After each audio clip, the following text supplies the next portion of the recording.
Hello, everybody. Welcome to the Miss Camay Show. I'm your host, Miss Camay, and I am broadcasting live from the entertainment capital of the world, Las Vegas, Nevada. I'm bringing you sunshine, even though we don't have a lot going on in the city right now due to our current shelter-in-place conditions. It doesn't really look like Las Vegas, but we are here in Las Vegas today, and I have the honor, just the great honor of interviewing Laura Biewer. She is a notary coach. She's just an amazing, amazing notary professional in the notary world. She's doing so much to help other notaries and coach other notaries. I was connected to Laura through Bill Soroka, who I interviewed a few weeks ago here on the Miss Camay Show. Laura and Bill do a great TNT Tuesdays, live Zoom. They've been doing for quite some time that really is for us, the learning notary. So welcome to the Miss Camay Show, Laura. Thank you so much for joining me. I'm excited to be here. I am so excited. There's so much to talk about you. And so I want to start with this great little e-meetup that you launched today, you and Bill Soroka. It's labeled Notary Light. Sounds great, less filling. And I had the pleasure of being on that e-meetup today. And so talk to us about that. Well, how did that, come to fruition for you? What's your purpose and intention behind that? And what purpose is it really going to serve for us? So all great questions. I've been around since 2004. So just my 16th year of being a notary. And within the first couple of years, I really struggled on my own and I felt very isolated working in my little silo. And I was excited about what I was learning and doing the work, but I was all by myself in it. And I had an opportunity to just work with one other person. And I thought, wow, what if we could just get together some notaries who are willing to talk with each other? And that, we didn't call it a meetup then because that term didn't even exist then. There was no platform. Back when I started, there was no smartphone. There was no nothing. We're talking really old school. And we just met for coffee. It was a small group, sometimes only 2 or 3 of us, up to 5 of us, and I was one of the 5, so it was really small. And we exchanged information about what was working, what's not working, new ideas, how to get my name out there. If I can't take a job, can you take it for me? Do you know how to handle this kind of work? Do you know who might handle this? And we started to share with each other. And what we found is that there was a lot of crossing over, that we had complementary kinds of things going on. So one notary owned a shipping center. So she owned a shipping center and that was her notary business. Well, she's in the store all day. She can't be running out the hospital. So when she needed a mobile notary, she would refer them to me. And people call me for my service, but they want to come to an office and I'm not an office notary, I'm a mobile notary. Right. So I'd say, hey, if you don't need to pay a travel fee, you've got transportation, you're not my client, let me tell you where you can go and get it done, no appointment, and I'd send them back to her. And I have 3 or 4 of those. And what happened is I started thinking, who else can we include? Who else are notaries that maybe are doing other things that we could help each other with? And that's how it started to grow. And it pretty much stayed around 10, 12 people for a lot of years. Meetup came along in 2009, and I used that platform to grow it a little bigger. And then I got to like 20, 30 people. But then what happened is people were joining it and they were no way physically able to come to Modesto, California, right? But they'd met me at a conference or they'd seen me doing something else. Maybe I taught them a class because I teach for the National Notary Association. And they were, I think, hoping to get information. Maybe I would be posting it, but that's not how Meetup works. The whole idea of a Meetup is you use a platform so that you meet in person. Correct. So now here it comes along. I've been having these meetups all this time, and we just had our last one before the shelter-in-place order. And we won't have another one until the end of May. And that may not even happen. And I thought, one, how do I have a meeting? Because I still want to connect with my notary colleagues. And two, I feel bad that I've got 150 people on my meetup platform and only about 20 can participate. So there's where the e-meetup. And I thought, what if I just turned it around and we hold an e-meetup, and that way it doesn't matter where you live or what time frame you're on, join me at 9 o'clock and we'll do the same thing. And so what you experienced today was exactly that, where I'd have a topic. There's some things that it's not as manageable. So when you have 20 people, you can go around the table and everybody says, hey, I'm Laura, I'm from Modesto, I do this, this, this, and that. Right. This is the kind of thing I'm having trouble with. I'd like a tip about this. But when you have 116 people right on the line, it makes it a little difficult. So we're gonna, work on that part of it and the interaction part of it, because that's what I want to have happen. I want this to be a place for people to feel connected and to feel safe to say, I was thinking about doing this. Anybody have experience with that? Or I Right. tried this, it didn't work. How can I tweak it so it will work? Right. And so those are the things, or trust assignments, which was today. Yes. I didn't know I could do that. I thought attorneys just did that. I thought you had to have special training for that. So that's what I'm hoping to do, is illuminate the possibilities for notaries beyond the world of loan signings. Yeah. I do loan signings like everybody else, but I consider that to be a one-trick pony. If that's all you do and real estate goes down, you're in trouble. Yes. Which happened in 2008. And that's how I realized, holy crap, I need to have more variation. I need to diversify. And I was using general work as a filler. Oh, I've got 20 minutes here, a half hour here. I'll go ahead and take this job and fill in. I didn't think about getting it with purpose or developing specialization within it. Sure. Well, and that's the beauty of being a notary, being a signing agent. There are so many funnels of work as a notary. There are so many things that we can do with general notary work that, like you said, many notaries really have no idea the volume or the capacity, in a sense, that they can actually, work and serve their community as a notary. I've been a legal professional for almost 2 decades now. And so being a notary in the legal world is normal. When you're a paralegal or a legal assistant, you really, that's kind of part of the job. Because we do have documents that need to be notarized, and obviously they vary by state. So when you really start to look at the career, we're talking a career, not a job. When you look at the career of a notary, of a signing agent, there's the possibilities are endless. There are so many revenue generating opportunities as a notary. And that's why I became a certified signing agent. That's why I got involved in the real estate industry as well, because I saw the funnel, the ability to highlight my skills and implement them into the job of the notary as well, which sounds like something that you decided and realized early on in your career. The meetup that you had this morning, the Living Trust information, it was so informative. For those of you that are watching this interview, you guys really need to connect with Laura. You need to find out the schedule. I know you're going to share with us, what the schedule is for these e-meetups, but it was very, very valuable. It covered I don't think you left anything out about Living Trust. The documents in the trust, you kind of touched on what, some of the documents were in a living trust, the notary's role in the whole entire situation, how a notary can actually go into, let's say, to sign or notarize a power of attorney, and you can actually have a conversation with, your client about, you might have a living trust, you might go talk to a lawyer or, a legal professional, get some legal advice, about a living trust.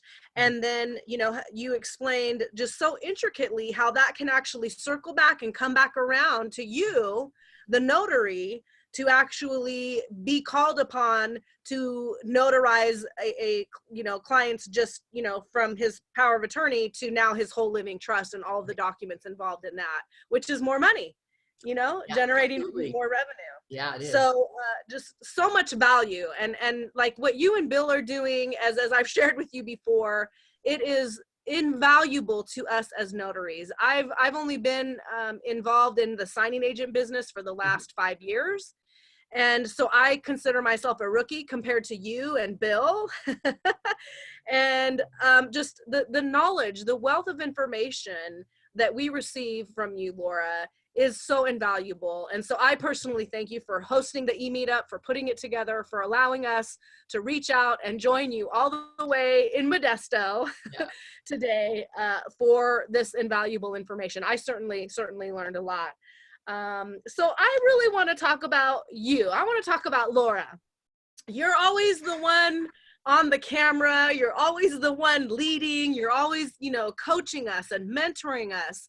And recently, since the whole coronavirus pandemic, you've actually started researching emergency orders regarding remote online notarizations because so many changes happened just so quickly.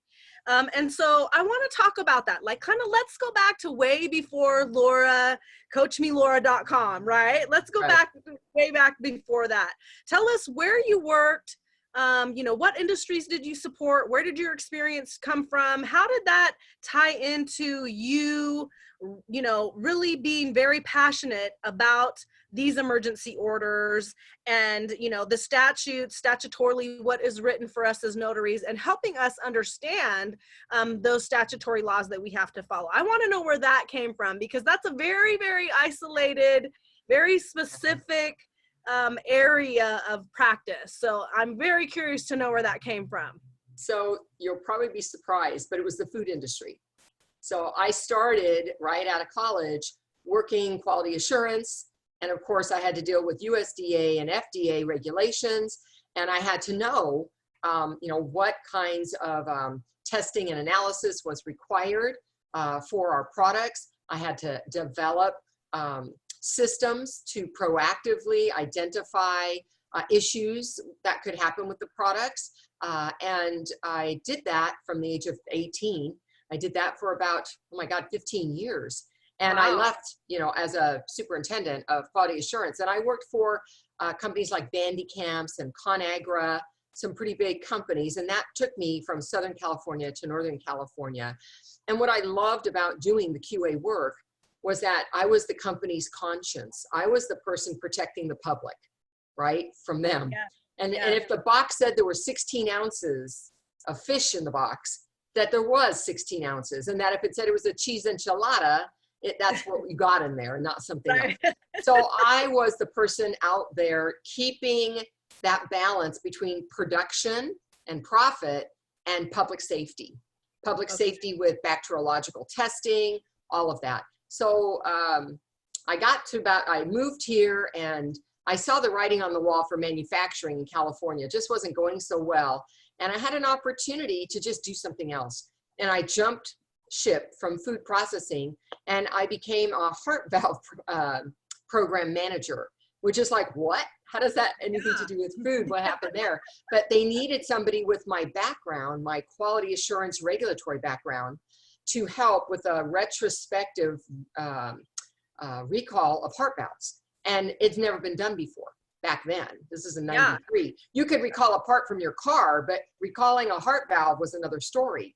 Yeah. And so it meant researching and trace skipping and all of that to find these patients, assuming they were still alive, and hooking them up with their doctors, because we couldn't talk to them directly about medical information, to find out if they should actually have another surgery done to have it replaced, because if it went bad, there was no saving you. It was done. Right. And even if it happened in a hospital, it was done.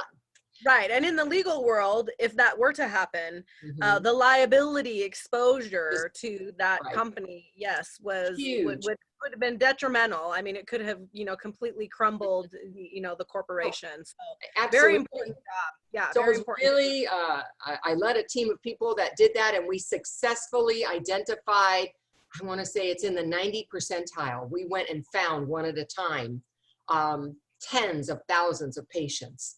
And either we found, they passed away, or we found they were fine, or we found that we could hook them up with a current doctor, but we had resolvement for, I don't know, it was like almost 95%, which was just incredible because nobody had tried to do this before. The system wasn't really in place. So we were kind of on that cutting edge. And I did that and grew within that company. The company itself was Medical Alert. And some of you may know it. If you ever think about those bracelets, and there's an 800 number on the back, actually it's a 209 number. There was a big fight about that area code, and we won. And so I ended up becoming a vice president by the time I left there, managing a call center for hotline. And it was where the paramedics would call to say, hey, I've got this person with a bracelet on. What can you tell me? Okay. And so I was doing that. And again, I was managing the operations and trying to identify how can we do a better job supporting these clients. And the clients were pretty much people who had hidden conditions, were older people.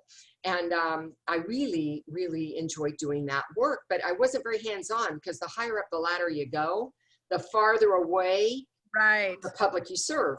And I was just about this public service. I love that. And so after about 10 years there, I decided, you know, I want to have my own destiny. I'm tired of working for another company, and I want to be closer to the customer I serve. So I quit that job. I walked away from a 6-figure salary as a vice president and said, I'm starting my own business. Now, that wasn't notary. My first business was a facility for elderly. And I bought a facility, and it was a 6-bed, one of these little 6-bed houses. And I did that for 5 years. And I gave baths and bought groceries and did doctor's appointments and managed these six people's lives so that they had activity and they were fed and clothed and everything was done for them. And I really liked doing that. But about the 3rd, 4th year into it, I hurt my back, and I just couldn't lift patients anymore. And I realized this was not going to take me through retirement. I was just going to have to get out of this and figure out something else. But while I was the administrator and owner, I became a notary. I did that because I couldn't get notaries to come into my facility to notarize for my clients. They're like, your people are slow and they don't have ID and they don't know what they're talking about. I don't know if they're coherent. And, you know, every excuse in the book. You know, I just don't want to do it. So getting things notarized was a real pain back then. And I decided, well, I'm just going to become a notary. And then I turned out I couldn't notarize for them because I was the administrator, but I could notarize for people in other facilities and hospitals. And I became very connected in the hospital medical facility arena. And that's where I was like getting some work here and there. And my friend who put herself through law school to be an attorney, she said, you know, why don't you do this NSA stuff? Because, you know, you could make some good money. And that way, when you have one bed that's not taken, in a 6-bed, you don't make money till the 6th bed. Got it. You know, 5 beds just to pay the expenses. You don't make much money. So I said, okay, that's a good idea. And so I started doing that. And I realized that was my exit strategy. And by my 5th year, I had built up enough business that I sold that other business to somebody else. They kept it going. And I became a notary full-time. And I just loved it. And I found out there was a lot more opportunity. So that was in 2005, I sold it, starting into 2006. And I did something that probably people would be thinking you're crazy, but I took any money that I had made and I said, you know what? I'm going to pay to go to a conference. I need to understand what's available. Is there any opportunity besides just, you know, paying $10 for a notarization? Right. And I went to an NNA conference in Las Vegas, Nevada. And it was 2,000 notaries. It was huge. It was just big time. And I was so taken aback. I had no idea what kind of business this could really be, and said, okay, I have my marching orders. I know what I'm going to do. And this is going to be my life. This is 7 days a week. This is center of the plate. This is not a side business. And they have a gala event the last night. And I came in late and I sat at a back table where some staff were.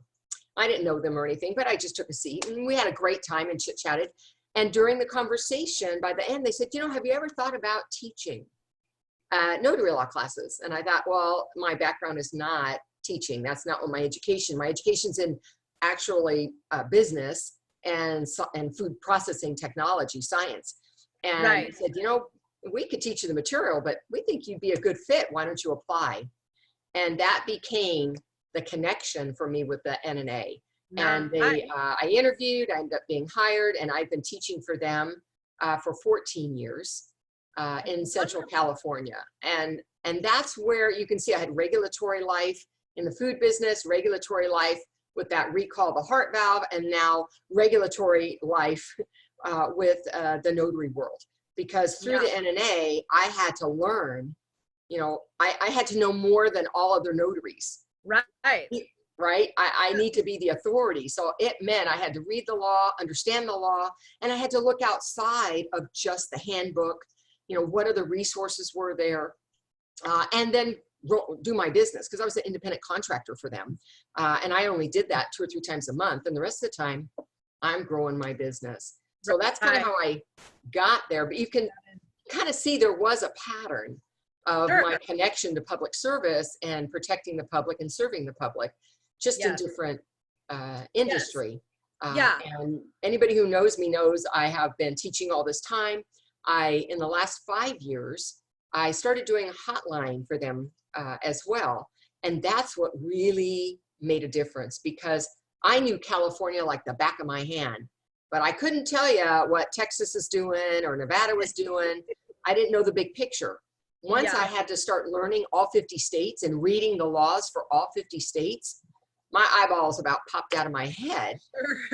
Oh my God, what I can do here, you can't do there. You can do that, but I can't do that. Just incredibly different. And I thought, how notaries barely know their own laws. They're being faced with documents from other states. They can't even figure out what the blanks are because the wording is so different, even though it's an acknowledgement.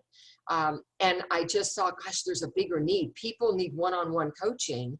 It's not enough for whatever training. And, a lot of states don't even have training. Right. That's kind of my big deal, is there's not,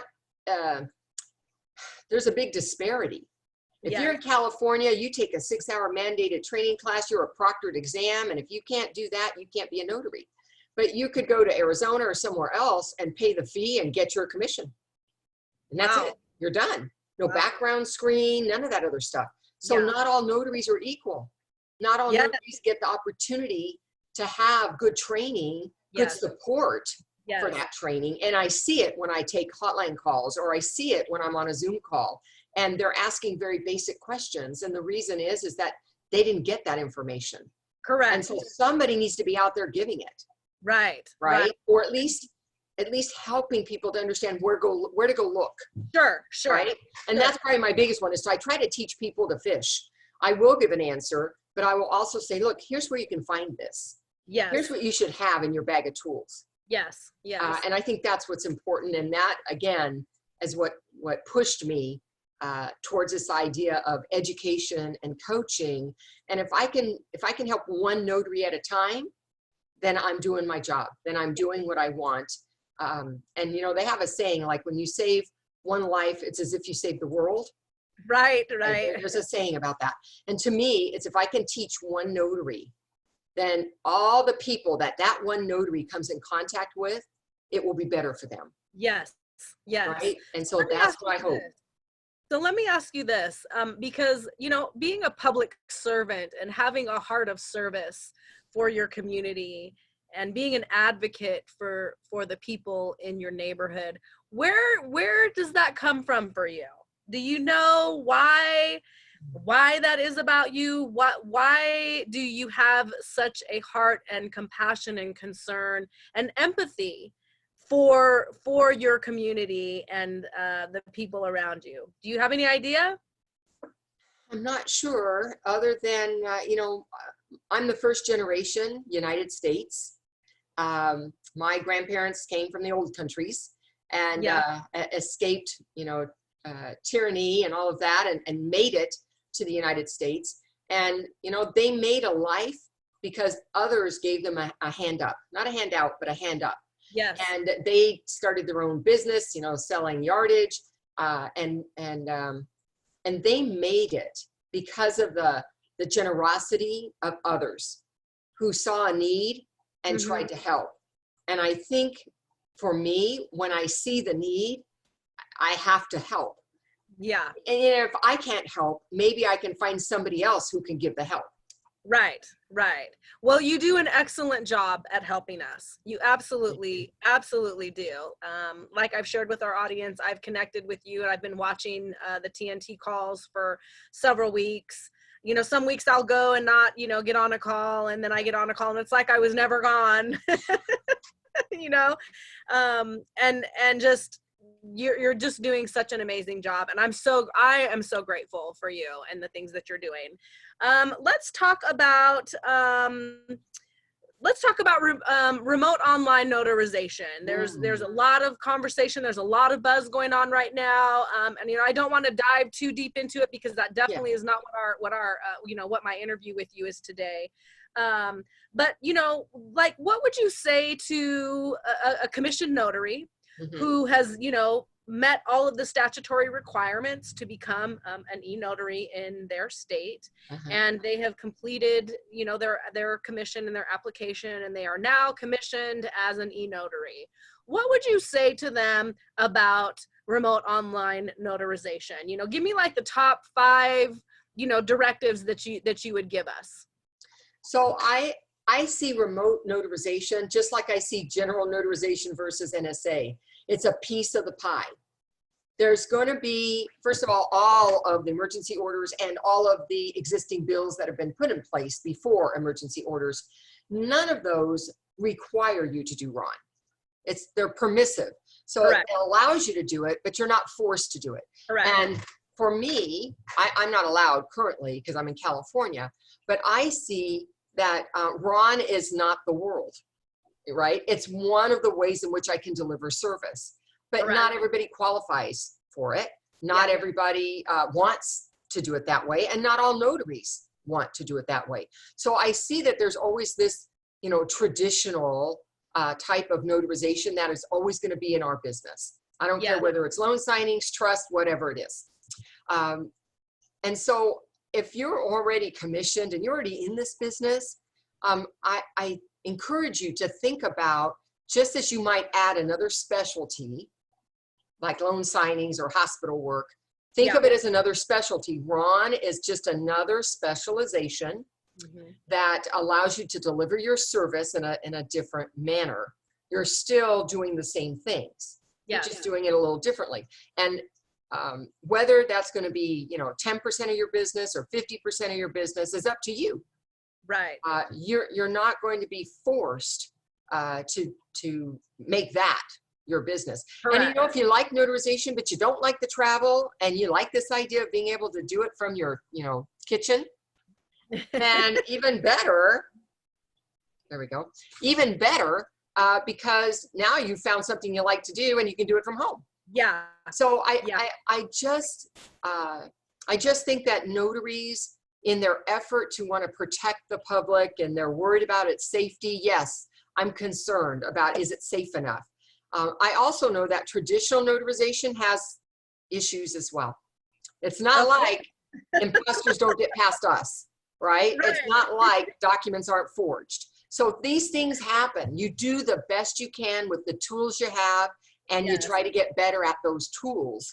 And traditionally it's through education and being better at examining the IDs, and with technology and the ID proofing and credential analysis that goes on besides the KBAs, besides you looking at the ID, you still have a job to do.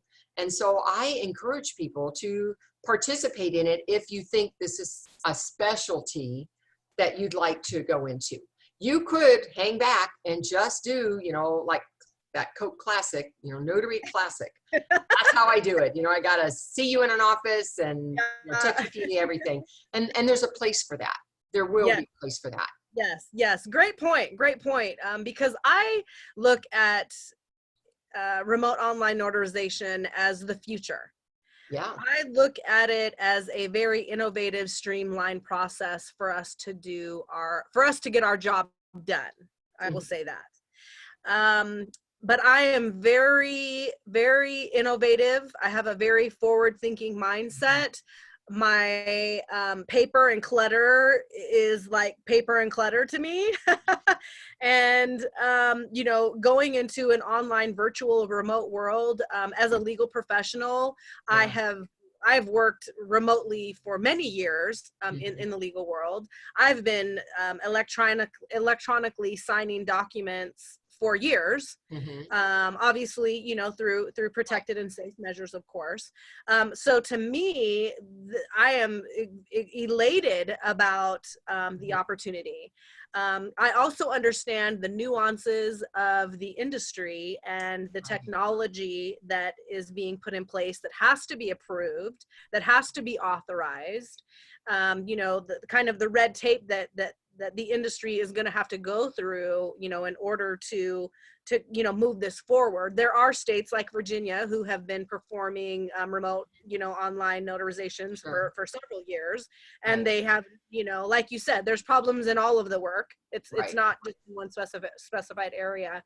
Um, so for me, I am extremely excited, you know, to add that to, you know, add Right. e-notarization to my practice Right. areas. Again, you know, highlighting the service, providing that Right. service, you know, and not that that's where my business is going, where all my business is going to come from. It's going to be Right. another option, another, you know, a way for Right. me to do my job as a notary. I agree. And if you're going to get into this, here's what I highly recommend.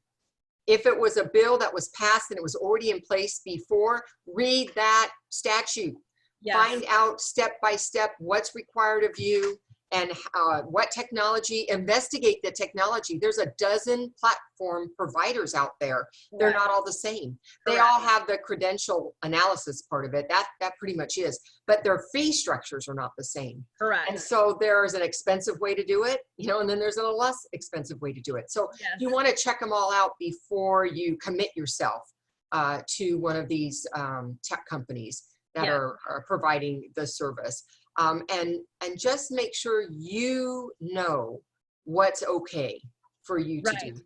Every state is different. So if you hear somebody is using Zoom, but that's not okay in your state. That might be New Yeah. York, let's say, but it's not in your state. Don't be doing that. Use what Correct. they're telling you. And I will tell you, there's commonality, a lot more commonality happening as people are passing bills. They're all wanting this third-party platform. They want credentialing. Yes. They want you to sign up with the Secretary of State. Some want training. So know what's right for you in your state. And it may or may not look like what your colleague is doing, you know, in another state. And Correct. that's okay. Just do it right for you. Correct. Correct. As a notary in Nevada, Mhm. Nevada does require a Right. training for you to pass to be commissioned as an e-notary. That's You right. have to pass the examination and with a passing score, and you have to send in your application to the Secretary of State. You also, the first requirement is that you have to have been a notary, a Yeah. commission notary for 4 years before you can even consider being commissioned as an e-notary. There are several platforms that the Secretary of State for Nevada only allows as your solutions provider. Right. And your solutions provider, for those of you who don't know, that is where you get your digital certificate and your electronic signatures and your seals, and what houses and maintains the safekeeping of the actual notarization that you do. Right. And so you definitely have to research your state Secretary of State statutes. For Nevada, you know, e-notarization was adopted into law in July of 2019. And so our law was not affected by COVID-19. we was already in Already place. there. So we don't have, you know, an emergency order because, you know, the law was already Right. adopted. But tell us about the videos that you have put together for each or respective states that you've done the research, because that is something that I think is extremely, extremely helpful and valuable to notaries who are, you know, trying to keep up with the emergency orders that are in place. Yeah, talk to us about that. Where can we find those videos on your website? Sure. So one, I think I have about 10 of them so far that I've uploaded, and so you can go state by state on my website, and it's COVID-19 is the page. My website is CoachMeLaura.com. When you click on COVID-19, you'll find the states I've already done. So what I've done is I've read the emergency orders, and that's what I'm going after first, are the states with emergency orders. And I'm letting them know, okay, under this emergency order, this is what you're allowed to do. And then realize that there's an end date. And Right. if they have a real bill that was sitting there from before not ready, it may roll into that. And those might be different rules than the emergency order allowed. Or if there is no bill at all, then that's it. So you only have remote for a few months. So you really Right. need to know that. So I try to identify those, the start dates, the end dates, and what any special requirements are. Each video might be 3 to 5 minutes long Yes. because I'm just covering the one state. And I do intend to get all of them done. It is, believe me, a mouthful to talk about, but that's where I'm going to house them all. Of course, if you're a notary and you're a member of the NNA and you want to know about the emergency order for your state, you can call the hotline.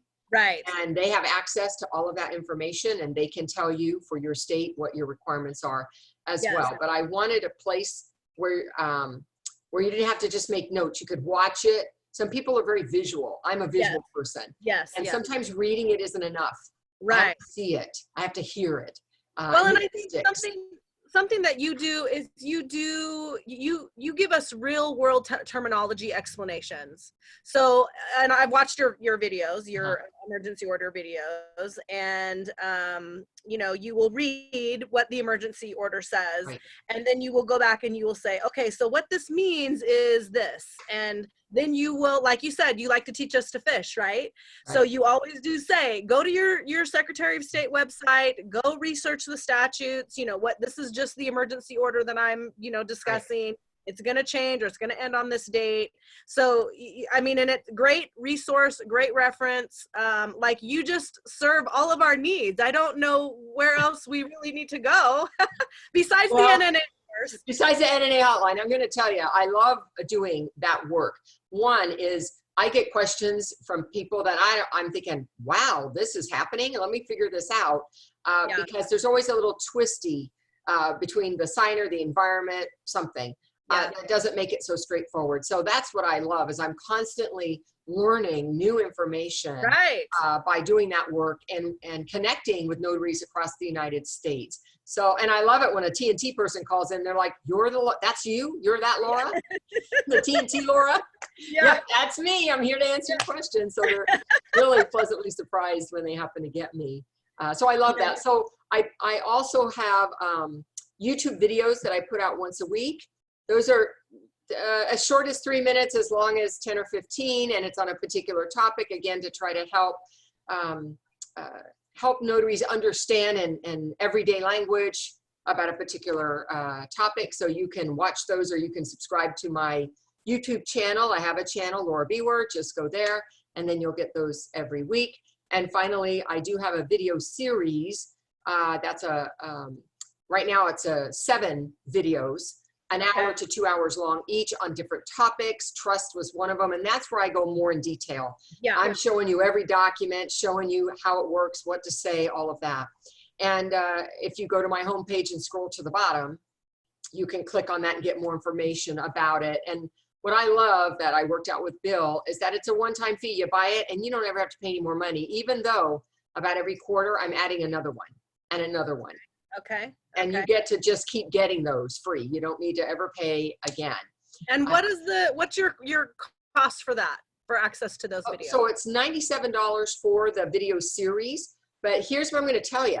This morning, we told everybody that if you're a TNT follower, there's a discount for you. And if you're on my e-meetup, we're going to extend that to you. And if anybody watches this, I'm going to extend it to you. So if you use the code TNT for the coupon code, you'll get a 15% discount on that. Oh, that's so generous of you. And there's no expiration on it. Whenever you want to do that, that's perfectly fine. The next skill builder coming is apostille work. And I'll be talking about what that is and how it works, and how can a notary include some of that within their own work as another line of revenue. Yeah, absolutely. So they can go to your website, CoachMeLaura.com, and they can subscribe to your video series, and the $97 fee will be one time forever fee, and that will be as you so generously have offered with that TNT coupon code discount. We'll give them 15% off of your video series. And for our audience who are watching, you know, again, this very well could be your first time meeting Laura.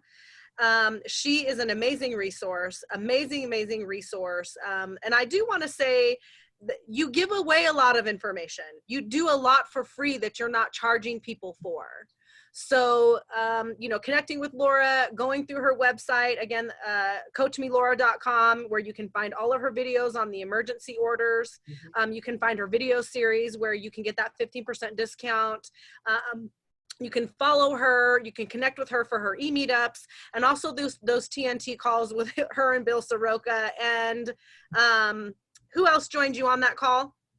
Carol Ray with Carol Notary Ray. Pro. Yes, Carol Ray. The three of you guys do the TNT call. Three amigos. Yes. The information that you guys are going to get from these individuals is immeasurable. You will not find it anywhere else. And not only are there videos that you guys are doing, but there's books. Yeah. You do coaching, one-on-one coaching as well. I do. I teach some live courses as well as ongoing coaching. If somebody wants me in their back pocket to call me when they're at the table and they got a question and they need to send over a picture of a document on their phone to say, I don't know what to do with this, I'm at the table with the client, I'll help them. So that's another service that I provide as well.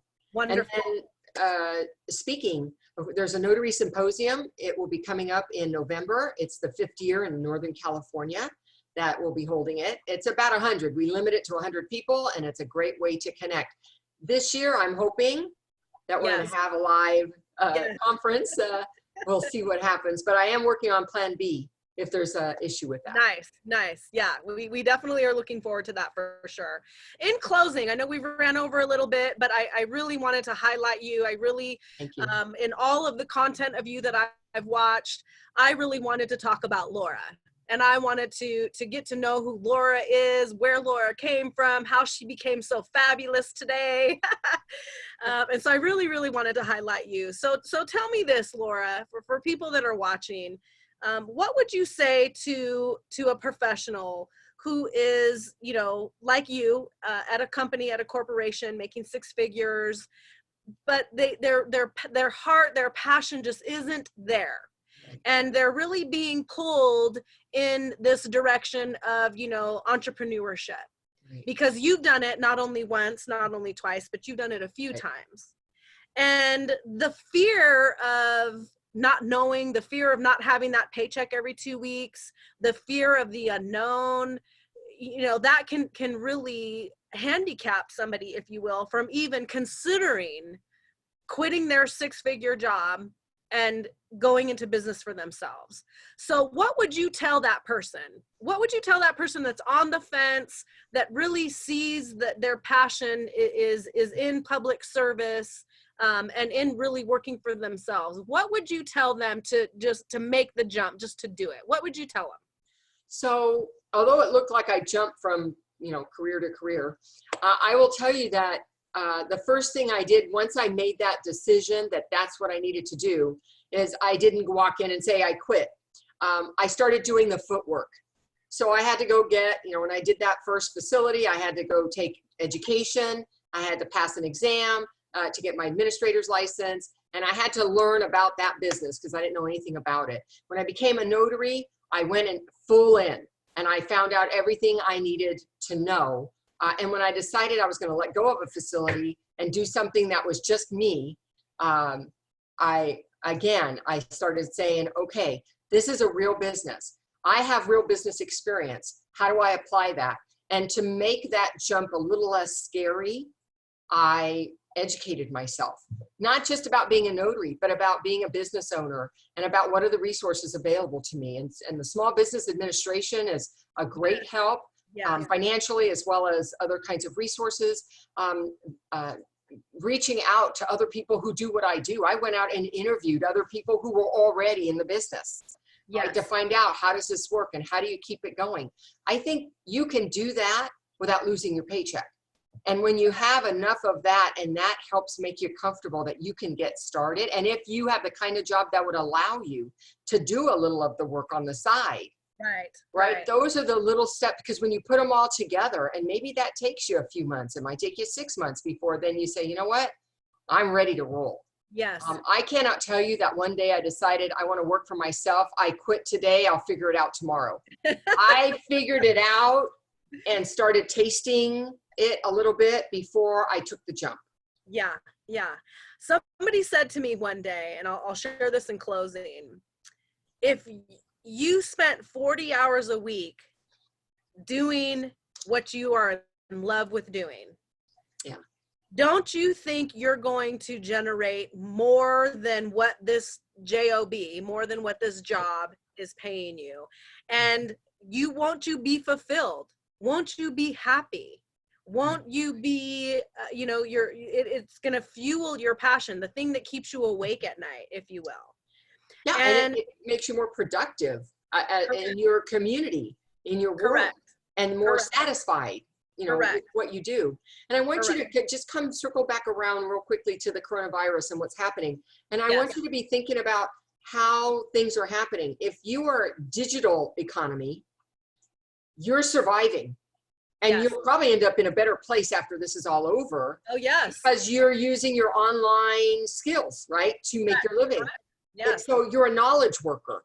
Yes. If you're a work with your hands worker and you can't translate that over into the digital world, you're suffering now and you're going to suffer more after. Yes. So really think about what the future is. Where's the future going? And it's going digital. That is where it's going. Just like the lawn for us. Yeah. I can notarize by hand and on paper forever. Right. But really, if I don't keep up with where things are going, I will end up in that other category. Yes. Yes. Very true. Very true.